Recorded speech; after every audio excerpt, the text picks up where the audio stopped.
Шекара бекеттеріндегі экспорттық бақылауды жүзеге асыру күн тәртібінде тұр. Бұл мәселенің оңтайлы шешілуі шекара қызметкерлерімен қоса мемлекеттік кірістер департаменті мамандарының міндеті. Антикор орталығының жобалық кеңсесінде өткізілген кезекті брифинг осы тақырыпқа арналды.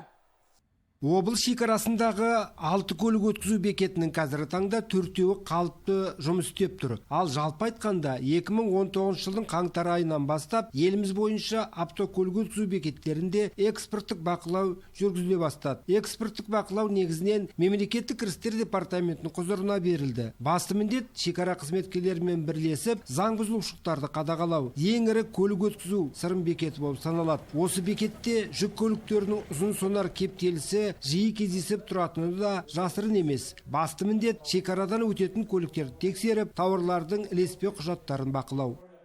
Өздеріңіз білетін Сырым автокөлік өткізу бекеті, Шаған, Ақсай, Тасқала, Жәнібек, Орда. Осы 6 автокөлік өткізу бекеті бар. Осының барлығында да біздің мамандар орналастырылған. Қазіргі пандемияға байланысты тек қана 4 автокөлік өткізу бекеті жұмыстан отыр. Шаған мен Орданы әзірге уақытша жабылды. Өткен жылы экспорттық бақылау жұмыстарының нәтижесінде көптеген ілеспе құжаттардың дұрыс рәсімделмегендігі анықталды. Тауар иелері заң жүзінде жауапқа тартылып, әкімшілік айыппұлдар салынды. Былтыр анықталған 304 факті болды, дұрыс құжаттар анықталмаған. Сонымен бірге тауарға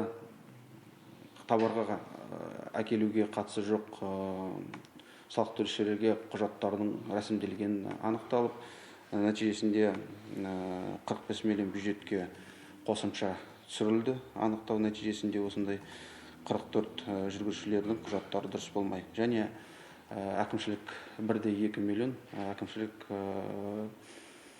штрафтар, айыппұлдар бюджетке түсірілді.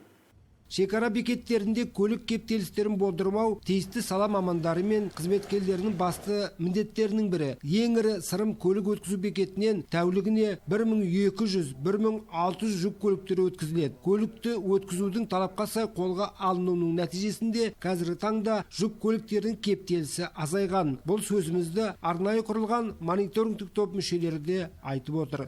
Олоқпан Елеу, Ербол Меңдіғалиев, Алтынбек Қабделов, Ақ Жайық телеарнасы.